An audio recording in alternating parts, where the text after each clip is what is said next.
ಇನ್ನು ಅರೇಲ್ ಘಾಟ್ ಹತ್ರ ನಮಗೆ ಪಾರ್ಕಿಂಗ್ ಮೀಡಿಯೇಟರ್ಗಳು ಅಂದ್ರೆ ಈ ಬೋಟ್ ಅವರೇ ಬೇರೆ ಇರ್ತಾರೆ, ಸುಮ್ಮನೆ ಬೋಟಿಗೆ ಕರ್ಕೊಂಡು ಕೂರ್ಸೋರೆ ಬೇರೆ ಇರ್ತಾರೆ. ಅವ್ರ ತರ ಬ್ರೋಕರ್ ಯಾರು ಡ್ರೈವರ್ ಯಾರು ಗೊತ್ತೇ ಆಗಲ್ಲ. ಇದು VIP ಬೋಟ್ ಅಂತೆ.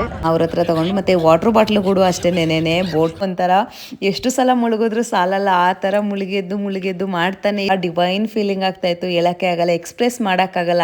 ಸೊ ಇಲ್ಲಿಗೆ ಅಂದ್ರೆ ನಿಂತ್ಕೊಂಡು ನೀಟಾಗಿ ಕಾಣಿಸುತ್ತೆ. ಬಟ್ ಸಂಗಮ್ ಸ್ನಾನದಲ್ಲಿ ಸ್ನಾನ ಮುಗೀತು, ತ್ರಿವೇಣಿ ಸಂಗಮದಲ್ಲಿ. ಇವಾಗ ಮತ್ತೆ ಬೋಟಲ್ಲಿ ರಿಟರ್ನ್ ಹೋಗ್ತಾ ಇದೀವಿ. ಹೋಗೋರು ಎಷ್ಟು ಜನ ಇದ್ರು, ಬರೋರು ಅಷ್ಟು ಜನ ಇದ್ರು, ಸ್ನಾನ ಮಾಡೋರು ಅಷ್ಟು ಜನ ಇದ್ರು. ಬಟ್ ಇಲ್ಲಿ ಯಾವ ಗಾಡಿನೂ ಹೋಗ್ತಾ ಇಲ್ಲ ಅಥವಾ ಯಾವ ರೋಡು ಇಲ್ಲ. ಹೋಗ್ತಾ ಇರೋ ಎಲ್ಲಾ ಕಾರ್ನೂ ಇದೇ ರೂಟಲ್ಲಿ ಕಳಿಸ್ತಾ ಇದ್ದಾರೆ. ಎಲ್ಲ ಮುಗಿಸ್ಕೊಂಡು ಅಲ್ಲಿಂದ ಹೊರಟು hi friends, welcome back to the channel ಚಕದನು ಕನ್ನಡ ವ್ಲಾಗ್. ಸೊ ಇದು 16ನೇ ತಾರೀಕು ಬೆಳಗ್ಗೆ ಒಂದು 8-8:30 ಆಗಿದೆ. ಸೊ ನೀವು ನಿನ್ನೆ ನಾವು ಪ್ರಯಾಗ್ರಾಜ್ ರೀಚ್ ಆಗಿದ್ದವರೆಗೂ ವ್ಲಾಗ್ನ ನೋಡಿರ್ತೀರಾ.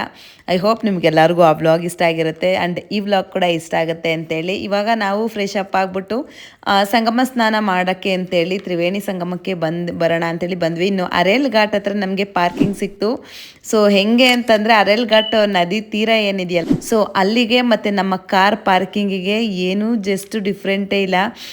ಜಸ್ಟ್ ಒಂದು 100 ಮೀಟರ್ಸ್ ಅಷ್ಟೇ ಗ್ಯಾಪ್ ಇತ್ತು. ಅಂದರೆ ಏನಂದರೆ ಅಲ್ಲಿ ಒಂದು ಆಶ್ರಮ ಇತ್ತು, ಆ ಆಶ್ರಮದವರು 300 ರುಪೀಸು ಪಾರ್ಕಿಂಗ್ ಪ್ಲೇಸ್ ಅಂತೇಳಿ, ಪಾರ್ಕಿಂಗ್ ಚಾರ್ಜ್ ಅಂತೇಳಿ ಚಾರ್ಜ್ ಮಾಡಿದ್ರು. ಅದು ಆ ರೋಡಲ್ಲೇ ನಿಲ್ಲಿಸಿದ್ದೆವು, ಬಟ್ ಆಶ್ರಮದ ಪಕ್ಕದಲ್ಲಿ ಇತ್ತು ಅಂತೇಳಿ ಚಾರ್ಜ್ ಮಾಡಿದ್ರು. ಸರಿ ಆಯಿತು, 3 ಕಿಲೋಮೀಟ್ರ್ ನಡೆಯೋದು ತಪ್ಪಲ್ಲ ಅಂತೇಳಿ ಸರಿ ಅಂದ್ಬಿಟ್ಟು ನಾವು ಕೂಡ 300 ರುಪೀಸ್ನ ಪೇ ಮಾಡಿ ಕಾರ್ನ ಅಲ್ಲಿ ಪಾರ್ಕಿಂಗ್ ಮಾಡಿಬಿಟ್ಟು ಬಂದ್ವಿ. ಸೊ ನೋಡ್ತಾ ಇರ್ಬೋದು ಎಷ್ಟು ಹತ್ರದಲ್ಲಿ ನಮಗೆ ಪಾರ್ಕಿಂಗ್ ಸಿಕ್ತು ಅಂದರೆ ನಿಜವಾಗ್ಲೂ ಸದ್ಯ ವಾಕ್ ಮಾಡೋದು ತಪ್ಪಲ್ಲ ಅನ್ನಿಸ್ತು. ಯಾಕೆಂದರೆ ಮತ್ತೆ 3 ಕಿಲೋಮೀಟ್ರ್ ಅಂದರೆ ಪಾಪ ನನ್ನ ಮಗನೂ ಕೂಡ ವಾಕ್ ಮಾಡಬೇಕಾಗಿತ್ತು.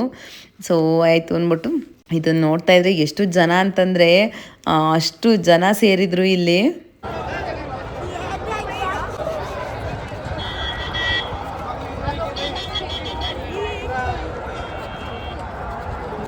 ಅದೇ ಹೆಲಿಕಾಪ್ಟರ್. ಸೊ ನಾವಿವಾಗ ಬೋಟಲ್ಲಿ ಕುಂತಿದ್ದೀವಿ. ಏನು ಗೊತ್ತಾ, ಇಲ್ಲಿ ಮೀಡಿಯೇಟರ್ಗಳು ಅಂದರೆ ಈ ಬೋಟ್ ಅವರೇ ಬೇರೆ ಇರ್ತಾರೆ, ಸುಮ್ಮನೆ ಬೋಟಿಗೆ ಕರ್ಕೊಂಡು ಕೂರ್ಸೋರೆ ಬೇರೆ ಇರ್ತಾರೆ. ಅವ್ರು ಹೇಳ್ತಾರೆ ಪರ್ ಪರ್ಸನ್ 2000 ಅಂತೇಳಿ. ಆದರೆ ಈ ಬೋಟ್ ರೈಡ್ ಏನು ಮಾಡ್ತಾರಲ್ಲ, ಆ ಬೋಟ್ ರೈಡ್ ಮಾಡೋರು ಹೇಳ್ತಾರೆ ಪರ್ ಪರ್ಸನ್ಗೆ 1000 ರುಪೀಸ್ ಅಂತೇಳಿ. ಸೊ ಹಾಗಾಗಿ ನೀವು ಆದಷ್ಟು ಬ್ರೋಕರ್ನ ಬಿಟ್ಬಿಟ್ಟು ನೀವೇ ಡೈರೆಕ್ಟ್ ಬೋಟ್ ಹತ್ರ ಬಂದು ವಿಚಾರಿಸಿ. ಬೋಟ್ ಹತ್ರನೇ ಇರ್ತಾರೆ, ಬ್ರೋಕರ್ ಯಾರು ಡ್ರೈವರ್ ಯಾರು ಗೊತ್ತೇ ಆಗಲ್ಲ.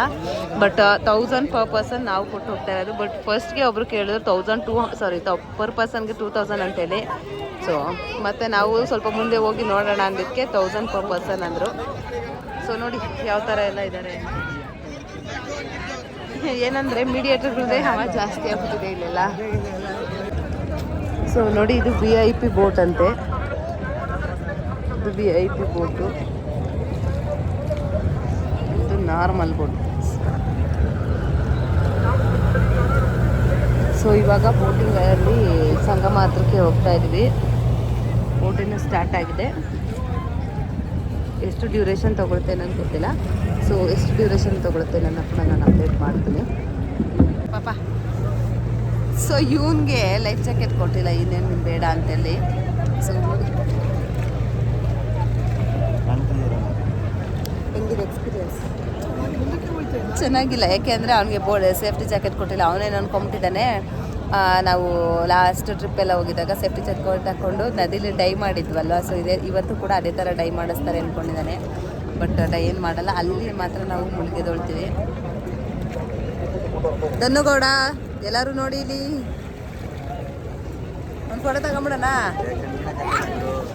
ಇನ್ನು ಕೆಲವರಂತೂ ನದಿ ಮೇಲೇ ಜೀವನ ನಡೆಸ್ತಾ ಇದ್ದಾರೆ. ಇವಾಗ ನಾವೇನು ಪಕ್ಷಿಗೆ ಮಿಕ್ಸ್ಚರ್ ಥರದ್ದಲ್ಲಿ ತೊಗೊಂಡಿದ್ವಲ್ಲ, 1 ಪ್ಯಾಕೆಟ್ಗೆ 20 ರುಪೀಸ್ ಥರ, 100 ರುಪೀಸ್ಗೆ 5 ಪ್ಯಾಕೆಟ್ನ ಅದು ನದಿಲೇನೇ ಒಬ್ಬರು ಈ ಥರ ಚಿಕ್ಕ ಬೋಟಲ್ಲಿ ಮಾರ್ಕೊಂಡು ಬರ್ತಾರೆ. ಅವ್ರ ಹತ್ರ ತೊಗೊಂಡು ಮತ್ತು ವಾಟ್ರ್ ಬಾಟ್ಲು ಕೂಡ ಅಷ್ಟೇ ಬೋಟಲ್ಲೇ ನದಿ ಮೇಲೇ ಮಾರ್ಕೊಂಡೆಲ್ಲ ಬರ್ತಾಯಿದ್ವಿ. ಇನ್ನು ಆ ಪಕ್ಷಿಗಳನ್ನ ನೋಡೋಕ್ಕೆ ಎಷ್ಟು ಚೆಂದ ಅಂದರೆ ಅಷ್ಟು ಖುಷಿ ಆಗ್ತಾಯಿತ್ತು. ನಾವು ಹಾಕ್ದಂಗೆಲ್ಲ ಬರ್ತಾಯಿದ್ವಿ ಮತ್ತು ಅದು ಸೌಂಡೆಲ್ಲ ಮಾಡ್ಕೊಂಡು ಬರ್ತಾಯಿದ್ವು. ಕೆಲವೊಬ್ಬರು ಸಂಗಮ ಸ್ನಾನ ಅಥವಾ ತ್ರಿವೇಣಿ ಸ್ನಾನ ಅಂತೆಲ್ಲನೂ ಆ ನದಿ ತೀರದಲ್ಲೇ ಎಷ್ಟೊಂದು ಜನ ಈ ಬೋಟವ್ರಿಗೆ ಅಷ್ಟೊಂದು ಕೊಡಬೇಕು ಅಂತನೋ ಇಲ್ಲ ಇದರಲ್ಲೇ ಸ್ನಾನ ಮಾಡಿದ್ರೆ ಅದೇನೇ ತ್ರಿವೇಣಿ ಸಂಗಮನ ಸ್ನಾನ ಅಂತನೋ ಗೊತ್ತಿಲ್ಲ. ನದಿ ತೀರದಲ್ಲೇ ಮಾಡ್ತಾಯಿದ್ರು. ಆ್ಯಕ್ಚುಲಾಗಿ ಎಲ್ಲಿ ತ್ರಿವೇಣಿ 3 ನದಿಗಳು ಸೇರುತ್ತೋ ಅಲ್ಲಿ ತ್ರಿವೇಣಿ ಸ್ನಾನ ಮಾಡಬೇಕು. ಸೊ ನಾವು ಅಷ್ಟೇ ಬೋಟಲ್ಲಿ ಇಲ್ಲಿ ಬಂದ್ವಿ. ಇಲ್ಲಿಗೆ ಅವರೇ ಕರ್ಕೊಂಬಂದು ನಮ್ಮನ್ನ ಅವರೇ ಕರ್ಕೊಂಡು ಹೋಗ್ತಾರೆ ಅಲ್ಲಿ ಸ್ನಾನ ಮಾಡೋ ಪ್ಲೇಸ್ಗೆ. ಮತ್ತು ನಾವು ಸ್ನಾನ ಮುಗಿಸ್ಕೊಂಡು ಮತ್ತೆ ರಿಟರ್ನ್ ಡ್ರೆಸ್ ಎಲ್ಲ ಚೇಂಜ್ ಮಾಡ್ಕೊಂಡು ಬರೋವರೆಗೂ ಅಲ್ಲೇ ವೆಯ್ಟ್ ಮಾಡಿಕೊಂಡು ನಮ್ಮನ್ನ ಕರ್ಕೊಬರ್ತಾರೆ. ಇನ್ನು ಸ್ಟಾರ್ಟಿಂಗಲ್ಲಿ ನದಿ ನೀರಿಗೆ ಕಾಲಿಡ್ತಿದ್ದಂಗೆ ಫುಲ್ಲು ಥಂಡಿ ಚಳಿ ಫೀಲ್ ಆಗ್ತಾಯಿತ್ತು. ಆಮೇಲೆ ಒಂದು ಸಲ ನಾವು ಮುಳುಗಿ ಎದ್ದಿದ ತಕ್ಷಣ ಏನೋ ಒಂಥರ ಎಷ್ಟು ಸಲ ಮುಳುಗಿದ್ರೂ ಸಾಲಲ್ಲ, ಆ ಥರ ಮುಳುಗೆದ್ದು ಮಾಡ್ತಾನೆ ಇದ್ವಿ. ನಾವಂತೂ ಒಂದು ಸಲ ಈ ಥರ ನಾವು 3 ಮುಳುಗೆದ್ವಿ. ಅದಾದಮೇಲೆ ಧನು ಮುಳುಗಿದ್ವಿ, ಮತ್ತು ನಾನೊಬ್ಳೇನೂ ಮುಳುಗೆದ್ದೆ. ಎಷ್ಟು ಸಖತ್ತಾಗಿತ್ತು ಅಂದರೆ ಒಂಥರ ಪಾಸಿಟಿವ್ ವೈಬ್ ಅಂತಲೇ ಹೇಳ್ಬೋದು. ಅದನ್ನ ಎಕ್ಸ್ಪ್ಲೇನ್ ಮಾಡೋಕ್ಕೂ ಆಗಲ್ಲ, ಅಷ್ಟು ಖುಷಿ ಆಗ್ತಾಯಿತ್ತು ಆ ಟೈಮಿಂಗಲ್ಲಿ. ಮತ್ತು ಒಂಥರ ಇನ್ಸೈಡಿಂದ ಪಾಸಿಟಿವ್ ಎನರ್ಜಿ ಪಾಸ್ ಆಗೋ ಥರ ಅನಿಸ್ತಾಯಿತ್ತು. ಅದರಲ್ಲೂ ಆ ನೀರಲ್ಲಿ ಏನು ಮುಳುಗಿ ಎದ್ದೊಳ್ತೀವಲ್ಲ ಅವಾಗಂತೂ ಒಂಥರ ಡಿವೈನ್ ಫೀಲಿಂಗ್ ಆಗ್ತಾಯಿತ್ತು. ಹೇಳೋಕ್ಕೆ ಆಗಲ್ಲ, ಎಕ್ಸ್ಪ್ರೆಸ್ ಮಾಡೋಕ್ಕಾಗಲ್ಲ, ಆ ಥರ ಫೀಲ್ ಆಗ್ತಾಯಿತ್ತು. ನಾವಂತೂ ಸಖತ್ತು ಎಂಜಾಯ್ ಮಾಡಿದ್ವಿ, ಅಂದು ಖುಷಿ ಪಟ್ವಿ, ಮತ್ತು ಒಂಥರ ಬ್ಲೆಸ್ಸಿಂಗ್ನ ಪಡ್ಕೊಂಡ್ವಿ ಅಂತಲೇ ಹೇಳ್ಬೋದು. ಇಲ್ಲಿ ನೋಡ್ರಿ, ಇಲ್ಲಿ ನೋಡ್ರ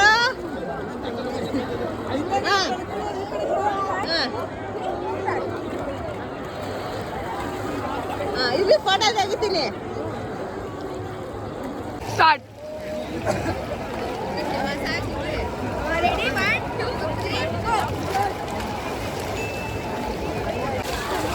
ಅಷ್ಟಿಲ್ದೆ ಕೋಟಿ ಜನ ಮುಳುಗೆದೋಳ್ತಾರ.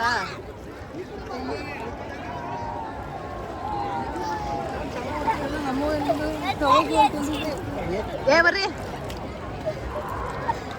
ಸಂಗಮ ಸ್ನಾನ ಆದಮೇಲೆ ನಾವು ಅಲ್ಲಿ ನದಿ ತೀರದಿಂದನೇ ಪೂಜೆ ಸಾಮಾನನ್ನ ಕೂಡ ತೊಗೊಂಡೋಗಿದ್ವಿ. ಅಂದರೆ ಅಲ್ಲೇ ಕೊಡ್ತಾರೆ ಹೂವು, ಅರ್ಶಿನ ಕುಂಕುಮ ಮತ್ತು ಒಂದು ದೀಪನ ಕೊಟ್ಟಿರ್ತಾರೆ.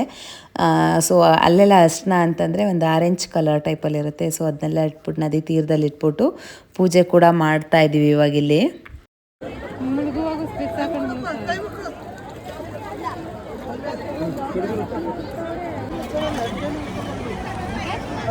ಇನ್ನು ಅಲ್ಲೇನೇನೆ ಪಬ್ಲಿಕ್ ಅಲ್ಲೇನೇ ಡ್ರೆಸ್ ಚೇಂಜಿಂಗ್ ಅಂತೇಳಿ ಟೆಂಪ್ರರಿ ರೂಮ್ ಥರ ಎಲ್ಲ ಏನಿರುತ್ತಲ್ಲ, ಸೊ ಅದೇ ರೀತಿ ಅಲ್ಲೂ ಕೂಡ ಮಾಡಿದರು.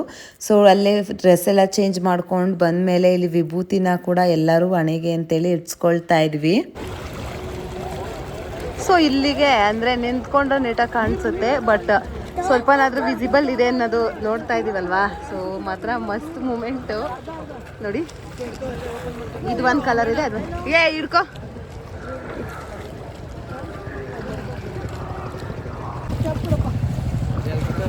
ಕ್ಯಾಪ್ ನನ್ನ ಹತ್ರನೇ ಇದೆ. ಇನ್ನೂ ಸ್ವಲ್ಪ ಮುಂದೆನೂ ಸ್ವಲ್ಪ ಹಿಡ್ಕೋಬೇಕಿತ್ತು.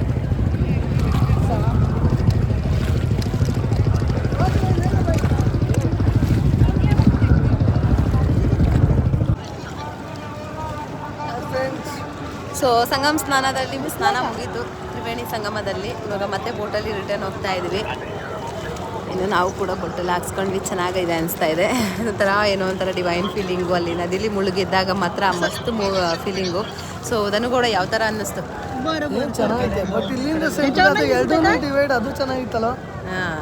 ಎರಡು ನದಿ ಅಂದರೆ ನಿಂತ್ಕೊಂಡು ನೋಡೋ ಥರ ಇದ್ರೆ ವಿಸಿಬಲ್ ಇರ್ತಾ ಇತ್ತು.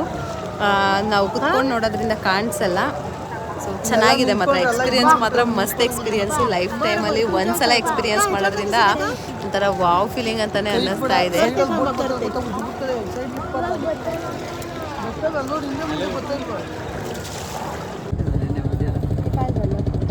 ನಾವು ಹೋಗಿದ್ದಿದ್ದು ಅರೇಲ್ ಘಾಟ್ಗಾಗಿದ್ದರಿಂದ ಆ ಸೈಡ್ ಏನು ಸೆಕ್ಟರ್ ವೈಸ್ ಮಾಡಿದಾರಲ್ಲ ಪ್ರಯಾಗ್ರಾಜಿಗೆ, ಅಲ್ಲಿ ಹೋಗೋಕ್ಕಾಗಿಲ್ಲ. ಅದೊಂದು ಬೇಜಾರಿತ್ತು. ಇನ್ನೂ ಸರಿ ಆಯಿತು ಅಂತೇಳಿ ಸ್ನಾನ ಎಲ್ಲ ಮುಗಿ ಫ್ರೆಶ್ ಅಪ್ ಎಲ್ಲ ಆದಮೇಲೆ ಡೈರೆಕ್ಟ್ ನಾವು ಕಾರ್ ಹತ್ರ ಬಂದ್ಬಿಟ್ಟು ಅಯೋಧ್ಯೆಗೆ ಹೋಗೋಣ ಅಂತೇಳಿ ಹೋಗ್ತಾ ಇದ್ವಿ. ಇವಾಗ ನೋಡ್ತಾ ಇರ್ಬೋದು ಜನಗಳು ಈ ಆಲ್ಟರ್ನೇಟಿವ್ ಸೇತುವೆ ಏನು ಮಾಡಿದಾರಲ್ವಾ, ಟೆಂಪ್ರರಿ ಸೇತುವೆ, ಸೊ ಇದ್ರ ಮೇಲೆ ಎಷ್ಟು ಜನ ಹೋಗ್ತಾ ಇದ್ರು ಅಂದರೆ ಮೇಲ್ಗಡೆಯಿಂದ ನೋಡ್ತಾ ಇದ್ರು ಒಳ್ಳೆ ಏನೋ ಒಂಥರ ಈ ಕೆಂಜ್ಗಳು ಇರುವೆಗಳು ಬರುತ್ತಲ್ಲ ಆ ಥರ ಕಾಣಿಸ್ತಾ ಇದ್ರು. ಹೋಗ್ತಾ ಇರೋದು ಮಾತ್ರ ಸಖತ್ತು ಜನ ಹೋಗ್ತಾನೆ ಇದ್ರು, ಬರ್ತಾ ಇದ್ರು. ಹೋಗೋರು ಎಷ್ಟು ಜನ ಇದ್ರು, ಬರೋರು ಅಷ್ಟು ಜನ ಇದ್ರು, ಸ್ನಾನ ಮಾಡೋರು ಅಷ್ಟು ಜನ ಇದ್ರು. ಮತ್ತು ಈ ಬ್ರಿಡ್ಜ್ ಮೇಲಂತೂ ಗಾಡಿಗಳು ಗಾಡಿಗಳಿಗಿಂತ ಓಡಾಡೋರು ವಾಕಬಲಲ್ಲಿ ಹೋಗೋರದೇ ಜಾಸ್ತಿ ಜನ ಇದ್ದರು. ಮತ್ತು ಫುಲ್ಲು ನಾವು ಸ್ನಾನ ಎಲ್ಲ ಮುಗಿಸ್ಕೊಂಡು ಕಾರ್ ಹತ್ತಿದಾಗ ಏನಿಲ್ಲ ಅಂತಂದ್ರು 1 ಗಂಟೆ ಆಗಿತ್ತು, 1 ಗಂಟೆ 1:15 ಆಗಿತ್ತು. ಬಟ್ ನಾವು ಪ್ರಯಾಗ್ರಾಜ್ ಸಿಟಿಯಿಂದ ಹೊರಗಡೆ ಬರೋಕ್ಕೇ ತುಂಬ ಟೈಮ್ ತೊಗೊಂಡ್ರಿ. ಅರೌಂಡ್ ಒಂದು 5 ಅವರ್ ಟೈಮ್ ತೊಗೊಂಡ್ವಿ. ಅಲ್ಲಲ್ಲೇ ಸುತ್ತೋಡ್ದು ಹೋಗ್ತಾನೇ ಇದ್ವಿ. ಸೊ ಇಲ್ಲಿ ಅಯೋಧ್ಯೆಗೆ ಹೋಗೋ ರೋಡಲ್ಲಿ ಫುಲ್ಲು ರೋಡ್ ಬ್ಲಾಕ್ ಮಾಡಿದ್ದಾರೆ. ಆಲ್ಮೋಸ್ಟು 3 ಅವರ್ಸಿಂದ ನಾವು ಇಲ್ಲೇ ಸ್ಟ್ರಕ್ ಆಗಿದ್ದೀವಿ. ಸೊ ಇಲ್ಲಿ ಮುಂದಕ್ಕೆ ಹೋಗಕ್ಕೆ ಬಿಡ್ತಾ ಇಲ್ಲ, ಟ್ರಾಫಿಕ್ ಇಲ್ಲ ಏನಿಲ್ಲ, ಆದರೂ ಕೂಡ ಬಿಡ್ತಾ ಇಲ್ಲ. ಏನಾಗಿದೆ ಅನ್ನೋದು ಗೊತ್ತಿಲ್ಲ. ಸೊ ಇಲ್ಲಿ ಯಾವುದೋ ಬೇರೆ ರೂಟ್ಗೆ ಹೇಳ್ತಾ ಇದ್ದಾರೆ, ಬಟ್ ಇಲ್ಲಿ ಯಾವ ಗಾಡಿನೂ ಹೋಗ್ತಾ ಇಲ್ಲ ಅಥವಾ ಯಾವ ರೋಡು ಇಲ್ಲ. ಬಟ್ ಪೊಲೀಸರು ಹೇಳ್ತವ್ರೆ ಬಡೆಯ ರೂಟ್ ಅಂತೇಳಿ. ಗೊತ್ತಿಲ್ಲ ಏನು ಅಂದ್ಬಿಟ್ಟು, ನೋಡ್ಬೇಕೇನಾಗುತ್ತೆ ಅಂತೇಳಿ. ಇವಾಗ ಟೈಮ್ ಬಂದ್ಬಿಟ್ಟು 8:45 ಆಗಿದೆ, 8:50 ಆಗಿದೆ. ಸೊ ಇದೇ ರೂಟು ಗೂಗಲ್ ಮ್ಯಾಪಲ್ಲಿ ತೋರಿಸ್ತಾ ಇರೋದು. ಬಟ್ ನೋಡಿದ್ರೆ ಪೊಲೀಸ್ನವರು ಇಲ್ಲ ಹಂಗೆ ಹೋಗೋಕ್ಕಾಗಲ್ಲ ಅಂತ ಹೇಳ್ತಾ ಇದ್ದಾರೆ. ನೋಡ್ಬೇಕು ಏನೋ ಮಾಡಬೇಕು ಅಂತೇಳಿ. ಸೊ ಇವಾಗ ನಾವು ಅಲ್ಲಿ ಲೋಕಲ್ ಪೊಲೀಸ್ ಏನು ಹೇಳಿದ್ರಲ್ಲ ಆ ರೂಟಲ್ಲಿ ಬಂದ್ವಿ. ಒಂದು 4 ಕಿಲೋಮೀಟ್ರ್ ಅವ್ರು ಹೇಳ್ದಂಗೆ ಹಳ್ಳಿ ರೂಟಲ್ಲಿ ಬಂದ್ವಿ. ಅದಾದಮೇಲೆ ಇವಾಗ ಒಂದು ಸ್ಮಾಲ್ ಸಿಟಿ ಥರ ಇದೆ, ಇಲ್ಲಿಗೆ ಜಾಯ್ನ್ ಆಗಿದ್ವಿ. ಆಲ್ಮೋಸ್ಟ್ ಈ ಅಯೋಧ್ಯೆಗೆ ಹೋಗ್ತಾ ಇರೋ ಎಲ್ಲ ಕಾರ್ನೂ ಇದೇ ರೂಟಲ್ಲಿ ಕಳಿಸ್ತಾ ಇದ್ದಾರೆ. ಬಟ್ ಏನಾಗಿದೆ ಅಲ್ಲಿ ಅನ್ನೋದು ಗೊತ್ತಿಲ್ಲ. ಆ್ಯಂಡ್ ಈ ರೂಟ್ ಹೋಗುತ್ತಾ ಇಲ್ವಾ ಅನ್ನೋದು ಗೊತ್ತಿಲ್ಲ. ಗೂಗಲಲ್ಲೂ ತೋರಿಸ್ತಾ ಇದೆ ಹೋಗುತ್ತೆ ಅಂತೇಳಿ. ನೋಡಬೇಕು, ರೀಚ್ ಆಗೋವರೆಗೂ ಕನ್ಫರ್ಮೇಷನ್ ಇಲ್ಲ. ಸೊ ನೋಡೋಣ ಯಾವ ರೀತಿ ರೀಚ್ ಆಗ್ತೀವಿ ಅಂತೇಳಿ. ಇವಾಗ ಆಲ್ರೆಡಿ ಒಟ್ಟು ಟೈಮು ಆಗಿದೆ, ಮತ್ತೆ ಮುಂದೆ ಹೋಟೆಲ್ಸ್ ಸಿಗುತ್ತಾ ಸಿಗಲ್ವಾ ಅನ್ನೋದು ಗೊತ್ತಿಲ್ಲ. ಸೊ ನಾವು ಹುಡುಕ್ತಾ ಬಂದು ಇವಾಗ 9:30 ಆಗಿದೆ. ಇವಾಗ ಇಲ್ಲೊಂದು ಬೇಕ್ರಿ ಕಮ್ ಹೋಟೆಲ್ ಥರ ಇದೆ. ಸೊ ಇಲ್ಲಿ ಊಟಕ್ಕೆ ಅಂತೇಳಿ ಹಾಕಿದ್ವಿ. ಸೊ ಹೆಂಗಿರುತ್ತೋ ಟೇಸ್ಟ್ ಅಂತಲೇ ಅಂದ್ಕೊಂಡ್ವಿ. ಫ್ರೈಡ್ ರೈಸು ಮತ್ತು ಗೋಬಿ ಮಂಚೂರಿಯನ್ ಥರ ತೊಗೊಂಡೆ ನಾನು.